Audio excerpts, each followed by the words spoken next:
बिस्मिल्लाहिर्रहमानिर्रहीम। जनाब, स्टोरी मैंने एक ही शेयर करनी है। ज़ाहिर है जो स्टोरी सारे सिनेरियो पे छाई हुई है, नेशनल इंटरनेशनल ख़ित्ते का सिनेरियो, वही डिस्कस करना है। और ये स्टोरी वाशिंगटन पोस्ट का एक आर्टिकल है, उसको मैंने डिस्कस करना है। उस आर्टिकल में क्या बताया गया है कि भाई पाकिस्तान के जो बड़े हैं यानी इस्लामाबाद, पिंडी खुश नहीं है तालिबान के आने पर, गनी साहब के जाने पर। ये क्या चक्कर है? आर्टिकल लिखा किसने ये ज़रूर बताऊंगा। अशरफ गनी साहब इस वक्त कहाँ हैं जनाब? पाकिस्तान को एक मरतबा फिर सिक्योरिटी, यूएन सिक्योरिटी काउंसिल यानी सलामती, अक़वाम मुत्तहिदा की सलामती काउंसिल के इजलास से फिर आउट कर दिया गया। कल मैंने एक वीडियो की, उसमें बड़ा रिएक्शन आया कुछ दोस्तों का। आपका रिएक्शन, आपकी तनकीद, आपका इख्तलाफ राय सर आँखों पर। जो ये बात नहीं है कि मैं जो ऑन द रिकॉर्ड कहता हूँ मैं ऑफ द रिकॉर्ड भी उसी तरह से कहता हूँ। आप तनकीद करें, आप इख्तलाफ राय करें, कोई मैं अकल कुल थोड़ी हूँ। आपके इख्तलाफ राय और आपकी तनकीद सब सर आँखों पर।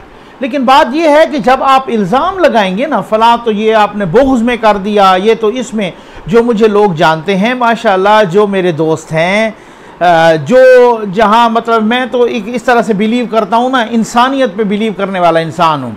उनको पता है कि अल्हम्दुलिल्लाह इस बीमारी से मैं महफूज हूँ, ठीक है ना। ये बुक्स शोज़, ये इन चीज़ों को मैं नहीं जानता। अच्छा उस खैर वो आपकी अपनी ओपिनियन है, उसकी मुझे कदर है। लेकिन मैंने कहा ना कि जज्बात में रह के फ़ैसले नहीं किए जाते। जज्बात में आप करें, आपका हक है, मुझे आपकी जज्बात की भी कदर है। लेकिन बात यह है कि जब जज्बात वाली, तो फिर जज्बात वाली सूरत हाल होगी ना। लेकिन दलील से आपको अगर है, किसी में इतनी तप्पड़ है, तो आए वो दलील से बात करे, फैक्ट्स एंड फिगर से बात करे, तब मज़ा आए ना। मैं किसी भी दलील वाले को 10 दफ़ा जवाब दूंगा।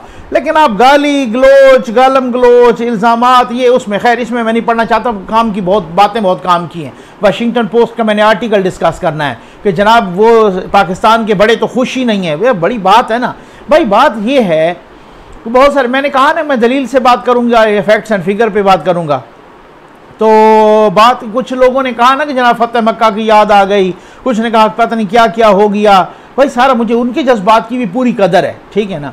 लेकिन बात यह है कि वो वही वाली बात है कि आप अगर वो एक दोस्त मुझे कह रहा था कि यार देखें ना बदर में फरिश्ते उतरे थे। मैंने कहा जी बिल्कुल वही वाली बात है कि भाई फ़ज़ाए बदर पैदा करना पड़ती है फरिश्तों के उतरने के लिए, ठीक हो गया ना। आज भी वो फरिश्ते कतार अंदर कतार उतर सकते हैं अगर आप फ़ज़ाए बदर पैदा करें तो। हम फ़ज़ाए बदर पैदा करने वाले लोग हैं। वैसे माफ़ करना, आपने नाराज़ नहीं होना। मुझे आप ये बताएं कि हमारे यहाँ ये सूरत हाल, हम दूध में पानी मिलाने वाले लोग हैं माज़रत के साथ। ये फ़ज़ाए बदर ऐसे पैदा होती है। हमारे लिए ये जो कूलर होता है उसके ऊपर गिलास को जंजीर से बांधना पड़ता है। ये फ़ज़ाए बदर ऐसे पैदा होती है। आप देख लें कि हम ATM पे जाते थे, वो जनाब वो रखते थे वहाँ पर सैनिटाइज़र, ये वबा के दौरान। तो बाद में उन्होंने रखना ही छोड़ दिया, क्योंकि जो भी आता पहला बंदा वो सैनिटाइज़र उठा के ले जाता। ये हम फ़ज़ाए बदर पैदा करने वाले लोग हैं। भाई छोड़ दीजिए ना इसको। जज्बात से कुछ आगे सोचता है इंसान। अगर आपके पास दलील है तो आए आप दलील से बात करें। ये तीसरा दिन है इस्लामाबाद में आके बैठे हुए हैं कोई निस्फ दर्जन से ज़्यादा लोग।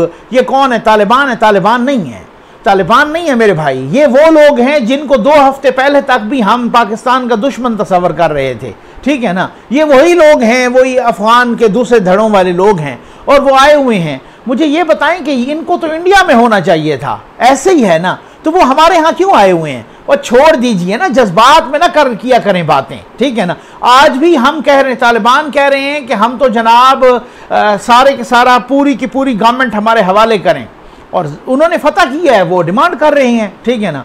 और आज भी हमारी ये बात है कि नहीं आप ऐसा करें, आप कोलिशन गवर्नमेंट बना लें, आप इनको भी शामिल करें, इनको भी शामिल करें, इनको भी शामिल करें, ठीक है। बहुत सारी बातें होती हैं। मैंने जो बात की, मैंने फैक्ट्स एंड फिगर की बुनियाद पे की, मैंने दलील की बुनियाद पे की है।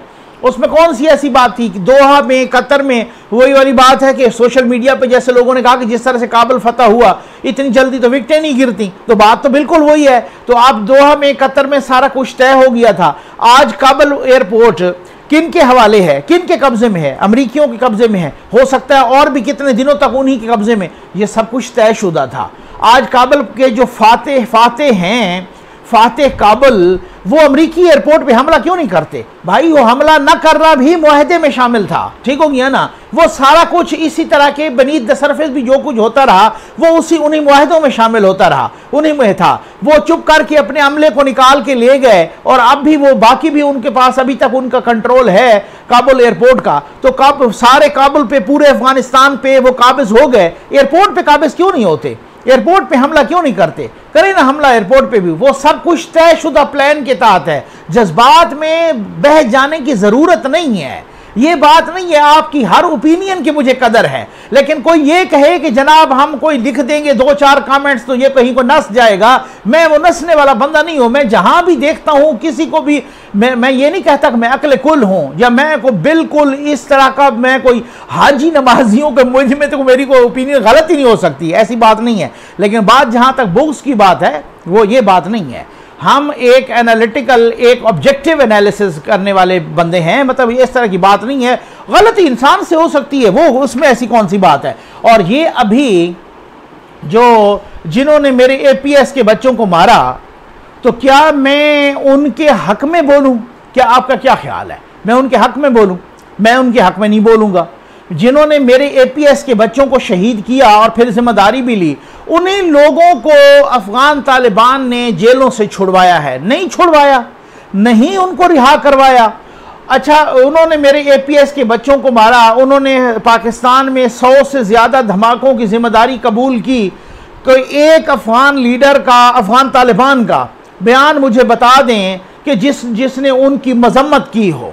अभी टीटीपी के सरबराह ने अभी जो है ना वो इंटरव्यू दिया CNN को, तो क्या वो इनकी मर्जी के बगैर दिया या इनकी मर्जी के साथ दिया? जेलों से जितने टीटीपी के लीडरान हैं, जिनको गुज़श्ता 12 सालों से अशरफ गनी की हुकूमत और हामिद करज़ई की हुकूमत ने उनको जेलों में बंद किया हुआ था, इन्होंने आते ही उनको रिहा करवा दिया। तो क्या ये जो इसमें अब सारी की सारी दुनिया ये खदशा पैदा कर रही है? आज भी इसी तरीके से बिलावल साहब की प्रेस कॉन्फ्रेंस थी थोड़ी देर पहले, और इसी तरीके से गवर्नमेंट भी यही खदशा।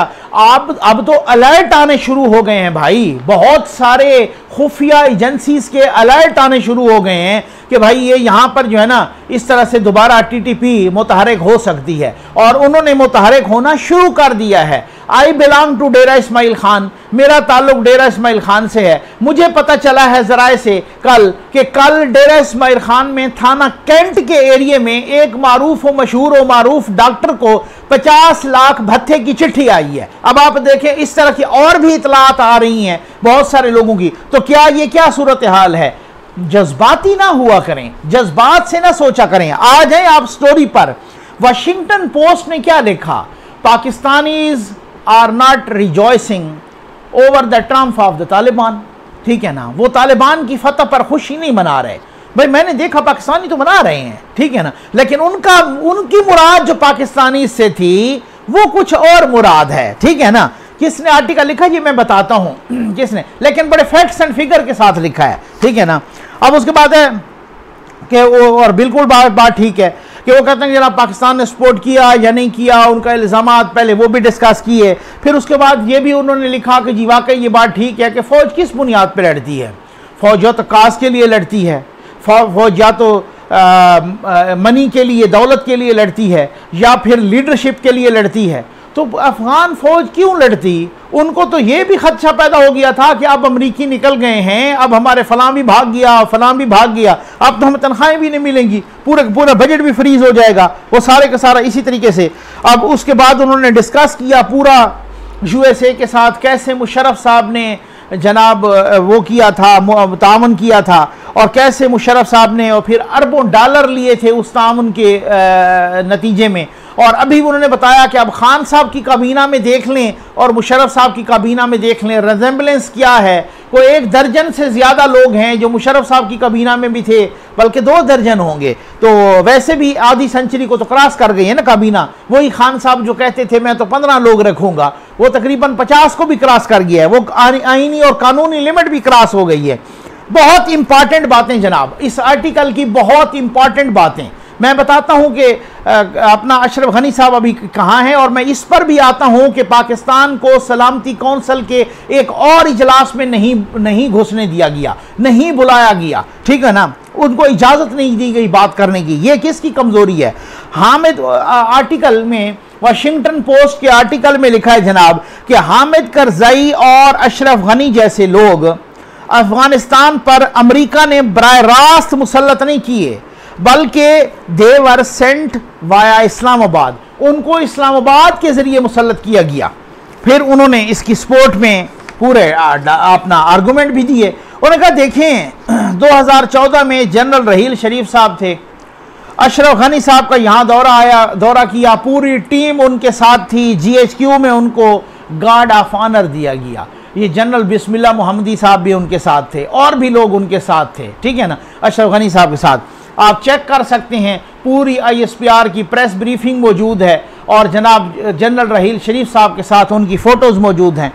फिर उसके बाद उन्होंने एक आर्टिकल का हवाला दिया मुईद यूसुफ साहब, यानी हमारे मुशीर कौमी सलामती, जो अमेरिका में जाके मिन्नतें और तरले करते रहे कि अल्लाह का नाम है, खुदा के लिए कॉल कर लो, जो बाइडन ने कहा, उन्होंने कहा नहीं करूंगा। अच्छा चले आगे चल, बस थोड़ा सा अजराह तफन्नुन भी होता है ना। तो मुईद यूसुफ साहब ने 2015 में अशरफ गनी साहब की हिमायत में अमरीकी थिंक टैंक के लिए एक बड़ा ज़बरदस्त किस्म का आर्टिकल, बड़ा पेपर लिखा था पूरा, ठीक हो गया ना। उसका उन्वान था अशरफ गनीज पाकिस्तान आउटरीच और फाइटिंग अगेंस्ट द ऑड्स। क्या ट्रिब्यूट पेश किया गया है। तो आप लोगों ने तो अशरफ गनी को ट्रिब्यूट पेश किया। आज आप ट्रेंड चला रहे हैं कि नस गया जे, आज आप ट्रेंड चला रहे हैं कि भाग गनी भाग। तो बात यह है, जरा हिम्मत रखा करें आप इख्तलाफ राय को सुनने का और फैक्ट्स एंड फिगर से दलील को सुनने का, ठीक हो गया ना। और ये जनाब United states institute of peace के लिए उन्होंने आर्टिकल लिखा था मुईद यूसुफ साहब ने, और एक दूसरे साहब थे स्कॉट स्मिथ साहब, उनके साथ मिलके। फिर उन्होंने ये कहा कि जनाब एक और गार्ड ऑफ ऑनर भी दिया गया, और वो अशरफ गनी साहब को जब उन्होंने 2019 में विजिट किया, ये गार्ड ऑफ ऑनर किसी और ने नहीं, प्राइम मिनिस्टर पाकिस्तान की तरफ से दिया गया था, जनाब इमरान खान साहब की तरफ से। जब वो तशरीफ़ लाए तो यहीं वज़ीर आज़म हाउस में उनको गार्ड ऑफ ऑनर दिया गया, ठीक है। ये ताल्लुकात थे आपके, ख़राब कैसे हुए? उस आर्टिकल में ये भी लिखा है कि जब 2020 में ये दोहा मुआहदा करवाया ना, ठीक है ना, अशरफ गनी साहब उस वक्त शक में पड़ गए। उन्होंने कहा ये डबल गेम खेल रहे हैं। अब उसके बाद उन्होंने उन पर यह भी दबाव डाला जाता रहा कि आप 500 कैदी भी रिहा करो तालिबान के, पीस फायर अपना जो सीज फायर होता है या नहीं होता, जंग बंदी होती है या नहीं होती, आप कैदी रिहा करो। उन्होंने कहा मैं नहीं करता, अब ऐसे तो नहीं करता। पर वो बहुत ज़्यादा दबाव रहा, आपको पता है। अब वो कैदी बहुत सारे, वो तो उन्होंने रिहा कराए, साथ TTP वाले भी रिहा करा दिए जो पाकिस्तान के दुश्मन नंबर 1 है, ठीक। अच्छा जी, लेकिन फिर उसके बाद क्या हुआ कि उन्होंने कहा कि उसने इंडिया से राब्ते किए, लेकिन तालिबान वो लिखते हैं वाशिंगटन पोस्ट के, वो इंडिया से, वो उनसे भी अशरफ गनी से भी ज़्यादा शातिर निकले, वो डायरेक्ट हो गए इंडिया के साथ। तो जहाँ पर इंडिया ने कोई उनके साथ बहुत ज़्यादा कॉपरेट करना था, भाई वो वाले तालिबान नहीं हैं। अब ये वाले तालिबान हैं जिनका ईरान के साथ भी राब्ता है, जिनका इंडिया के साथ भी राब्ता है, जिनका अमेरिका के साथ भी राब्ता है, जिन्होंने चाइना को भी लारा लगाया हुआ है जी, वो बड़े सीख गए हैं 20 साल में, ठीक है ना। ये आप यहाँ पे भंगड़े। अब मसला ये है ना कि आप मुझ पे तो बुग्स का इल्ज़ाम लगा लें।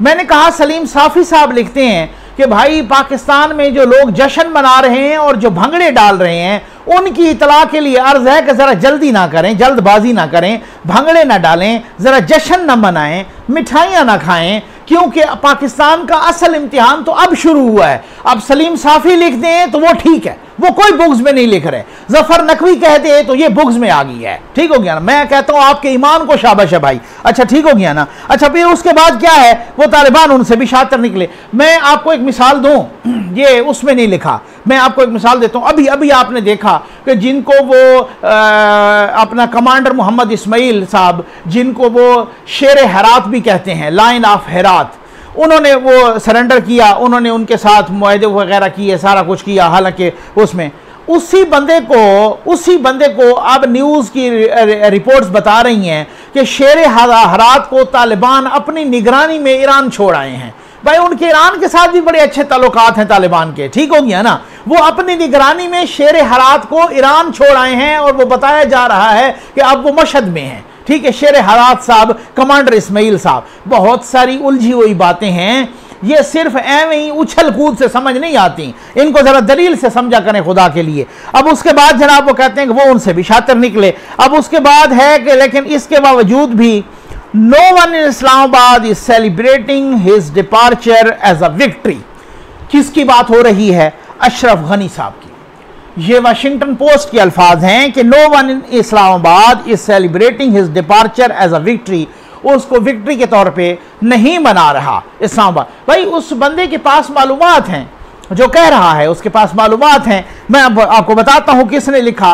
पाकिस्तान के एक बहुत बड़े सहाफ़ी ने लिखा अभी चंद रोज कबल, ठीक हो गया ना, खान ने वाशिंगटन पोस्ट में आर्टिकल लिखा और उसमें क्या कहा कि हम किसी भी मिलिट्री टेक ओवर की मुखालफत करेंगे। एक और अहम नुक्ता जो मैंने पहले भी बयान किया कि तालिबान ने टीटीपी के लीडरान को जेलों से रिहा करवा दिया। मौलवी फ़कीर मोहम्मद हो या दूसरे हों, जो मौलवी फ़कीर मोहम्मद तो पाकिस्तान में बाकायदा मतलूब हैं, उनके अलकायदा के साथ ताल्लुकात और अहमद ज़वाहिरी के साथ उनके ताल्लुकात बताए जाते थे। मुफ्ती नूर वली महसूद साहब ने, अभी ये टीटीपी के रहनुमा हैं मुफ्ती नूर वली महसूद, उन्होंने इंटरव्यू दिया CNN को और उन्होंने क्या कहा कि मेरा दुश्मन नंबर 1 पाकिस्तान है, पाकिस्तान के इदारे हैं, पाकिस्तान की एजेंसीज हैं। ये वो लोग हैं जिन्होंने मेरे जवानों के, फौज के जवानों के सरों से फुटबॉल खेली है। ये वो लोग हैं जिनको अब अफगान तालिबान ने वहां से रिहा करवाया है। उछल कूद करने की जरूरत नहीं है। असल में मसला ये, अब अशरफ गनी साहब कहाँ गए? कहा जा रहा था कि वो तो ताजिकिस्तान चले गए। ताजिकिस्तान की अब एक एक्सप्लेनेशन आ गई। उन्होंने कहा जी हमारे यहाँ नहीं आए, वो नहीं आए हमारे यहाँ, क्योंकि उसकी वजह यह है कि वो हमारे यहाँ ना तो उन्होंने दरख्वास्त दी थी, ना दोशंबे में आए हैं, ना उनका तैयारा हमारी फ़ज़ाई हुदूद में आया है, ना हमने उतरने दिया और ना वो उतरा है। ठीक है, तो किधर गए हैं? अब बताया जा रहा है रिपोर्टेडली कि वो ओमान गए हैं और ओमान से वो जो है ना अमेरिका जाएंगे। और ये भी बताया जा रहा है, अल्लाह बेहतर जानता है, कि जनाब वो बड़ी भरी हुई गाड़ियां भी डॉलरों की ले गए हैं, साथ को हेलीकॉप्टर भी ले गए हैं वगैरह वगैरह। खैर वो उस बात की बात है। अब आ जाएं कि भाई सिक्योरिटी काउंसिल में हमें क्यों नहीं बुलाया गया। बात ये है मेरे भाई, बहुत सारे वो तजियाकार जो जानते हैं वहाँ पे, तजियाकार और अफ़गान उमूर के माहिरीन, मैंने कल भी कहा ना, वैसे तो जब से ये सिलसिला आया है, ये अफ़गान तालिबान की जो है ना, जिस तरीके से जो आगे कार्रवाइयाँ और सारा कुछ पेशकदमी हुई है, उस वक्त से लेकर अब तक हमारे पाकिस्तान में अफ़गानिस्तान की आबादी के बराबर तकरीबन अफ़गान उमूर के माहिरीन पैदा हो गए हैं। हर दूसरा बंदा माहिर है, ठीक हो गया ना। लेकिन मैं उनकी बात कर रहा हूं, मैंने उनसे बात की जो शुरू ही से लिख रहे हैं, जो शुरू ही से अफगान उमूर के बिल्कुल सर्टिफाइड माहिरीन माने जाने जाते हैं। उनकी बात है। वही साहबान कह रहे हैं कि जी बात यह है कि वही अमेरिका बहादुर जो उसने बड़ा शातराना चालें चली हैं, उसने कहा मैं इधर भी पाकिस्तान में भी कंट्रोल टावर को भी बाकियों को भी डॉलर दूं, मैं उधर गनी को भी डॉलर दूं, मैं फलां को अब्दुल्ला को भी डॉलर दूं, मैं उनको पक्का बात की कि तालिबान से क्यों ना मुआहदा करूं, उन्हीं से क्यों ना मैं बात करूं। उन्हीं नहीं तो उन्हीं को तो खैर से जो है उन्होंने बात की, और वो जो उन्होंने अड्डा खाली किया था बहराम अपना बगराम एयरपोर्ट, और वो सारा कुछ वो जो है ना वो उसको खाली किया, और वो जनाब बताया जा रहा है कि अशरफ गनी तक को भी पता नहीं था लेकिन तालिबान को पता था। ये सारी चीज़ें तयशुदा थीं, तो लिहाजा जज्बात की राह में नहीं बहना चाहिए। अब उसमें बात यह है कि हमें क्यों नहीं अक़वाम मुत्तहिदा की सिक्योरिटी काउंसिल में दाखिल होने दिया गया, और क्यों नहीं। बात तो ये है ना, ये तो बात ठीक है कि वहाँ आजकल प्रेसिडेंटशिप जो है ना इंडिया को मिली हुई है, लेकिन मैं समझता हूँ उनके पास ना भी होती, ये 1 साल से तो नहीं थी उनके पास प्रेसिडेंटशिप, हमें किसी इजलास में नहीं बुलाया गया, चाहे वो अक़वाम मुत्तहिदा के अंदर हो चाहे वो अक़वाम मुत्तहिदा के बाहर हो, ठीक है ना, कोई नहीं। लेकिन क्यों ऐसा नहीं हुआ? अब मैं अगर यहाँ इंडिया से रोना शुरू कर दूँ उसके सामने, और हरीफ से ये एक्सपेक्ट करूं कि वो मेरा एक सियासी हरीफ है, या मेरा एक इंटरनेशनल हरीफ है, या मेरा एक नेशनल हरीफ है, या इस तरीके से, वो तो बड़ी एक अजीब सी बेवकूफ़ी होगी ना। मैं समझता हूं कि अगर मैं उनसे, मेरी अपनी खारजा पॉलिसी कहाँ गई, मेरे अपने महान वज़ीर खारजा जनाब शाह महमूद कुरैशी साहब गद्दी नशीन साहब कहाँ गए, मेरे अपने महान वज़ीर आज़म साहब कहाँ गए, मेरे अपने महान और बहुत बड़े बड़े लोग कहाँ गए, कि जो उनको इतना ही नहीं कि हमें अक़वाम मुत्तहिदा में भी हमारा दाखिला बंद हो गया। वो हालत ये है कि पाकिस्तान के वजारत खारजा का गालिबन मैं पिछली दफ़ा सुन रहा था या पढ़ रहा था, उन्होंने कहा कि जी वहाँ तो NGOs तक को भी बैठने की इजाज़त है। वहाँ पर आज जो इजलास था उसमें वो बाकायदा एहतजाज किया चाइना ने कि जी इस तरह से आपने, वो हमारे लिए, वो जाहिर है वो तो उनका भला हो, उन्होंने एहतजाज किया कि जी पाकिस्तान को नहीं आने दिया गया। चाइना भी उसी इजलास में है, इंडिया भी उसी इजलास में है, अमेरिका भी उसी इजलास, बहुत बड़े NGOs तक उसी इजलास में है, अफगानिस्तान भी उसी इजलास में। अगर उस इजलास में नहीं है तो पाकिस्तान नहीं है। मुझे तो अफसोस होगा ना, मुझे डेफिनेटली अफसोस होगा, अफसोस अपनी जगह, लेकिन मुझे शिकवा भी है ना। शिकवा मैं इंडिया से नहीं करूंगा, शिकवा मैं अपनी वजारत खारजा से करूंगा, शिकवा मैं अपनी खारजा पॉलिसी से करूंगा, शिकवा मैं अपने वजीर खारजा साहब से करूंगा कि आपकी इस तरह की मुबैना नालायकी तो है ना कि आपने उस जो इतना अहम, हमने कुर्बानियां भी दी, हमने रास्ते भी हमवार करा के दिए, फिर उसके बाद हमें खातिर में भी किसी ने नहीं लाया। तो ये क्या पॉलिसी है? ये नाकाम खारजा पॉलिसी है ना। इसको मान लेना चाहिए कि हम सिर्फ दाखिली महाज पे नहीं बल्कि खारजी महाज पे भी मुकम्मल तौर पर नाकाम हो गए हैं, और बिल्कुल ये हमारी सर्टिफाइड मुबैना नालायकी है। उम्मीद है आपको वीडियो पसंद आई होगी। आपका बहुत बहुत शुक्रिया।